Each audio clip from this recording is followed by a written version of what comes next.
Hi everybody. So I have had my first dose of weekly Taxol.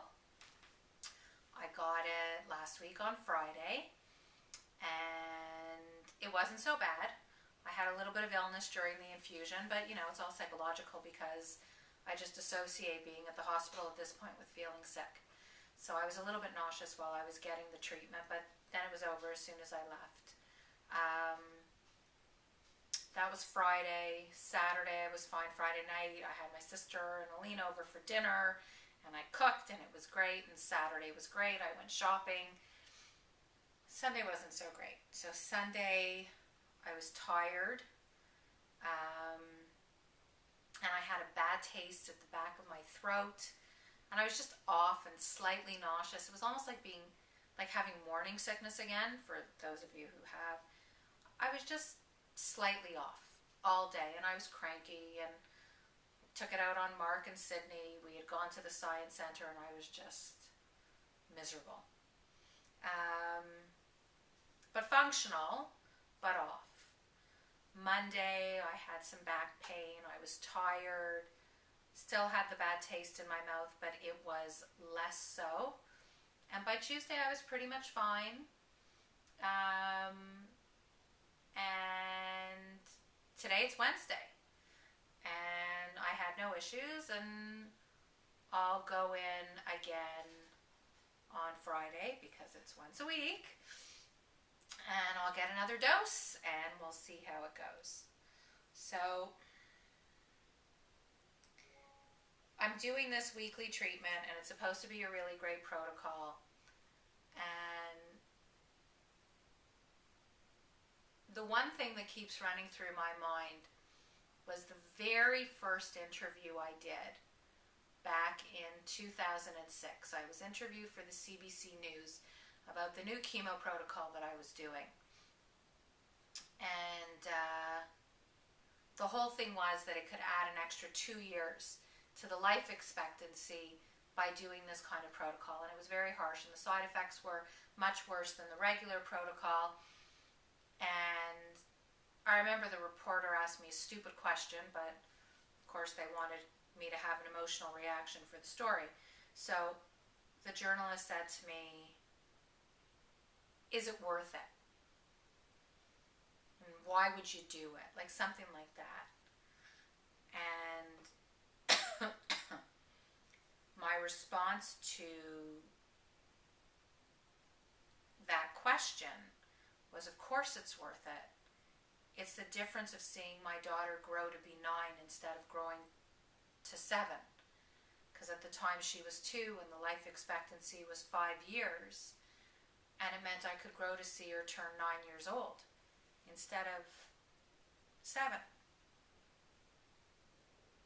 Sydney turned 9 last month. So, you know, in the back of my mind somewhere, the question starts to rise whether or not I sort of set that timer clicking, and whether the timer has clicked down. Because she turned 9 and I said I was doing that protocol to see her turn 9, and I've seen her turn 9, and you know what? I want to see her turn 10, and I want to see her turn 11, and I want to see her turn 12, and I want to see her turn 20. But for some reason,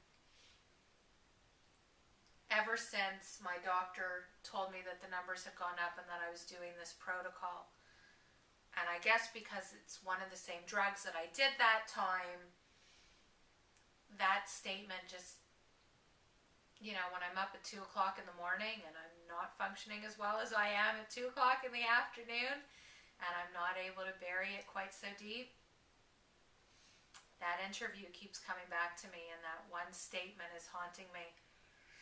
And I know it's stupid, and I know that I didn't set a timer, but in the back of my mind, there's that tick-tock, tick-tock.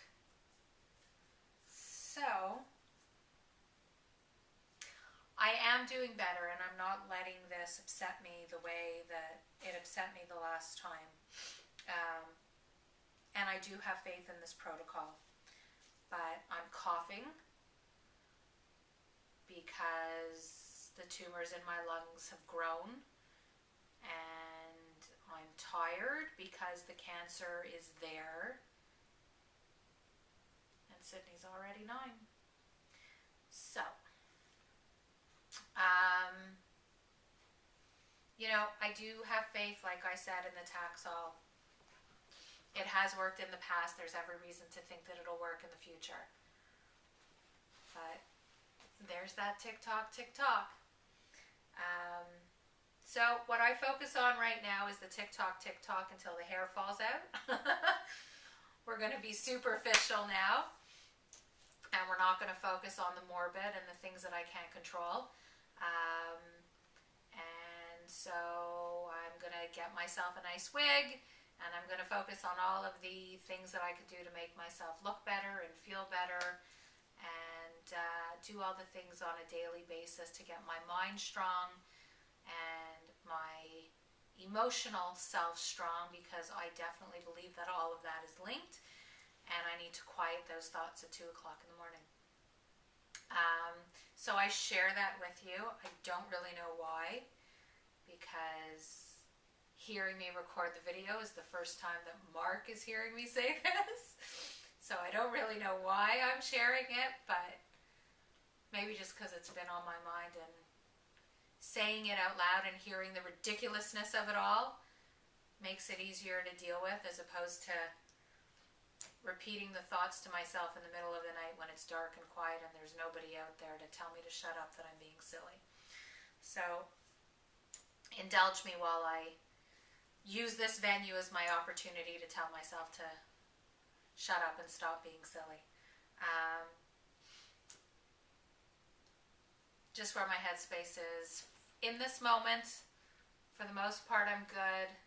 And I'll let you know how the next treatment goes. So, that's all for now. Have a great week.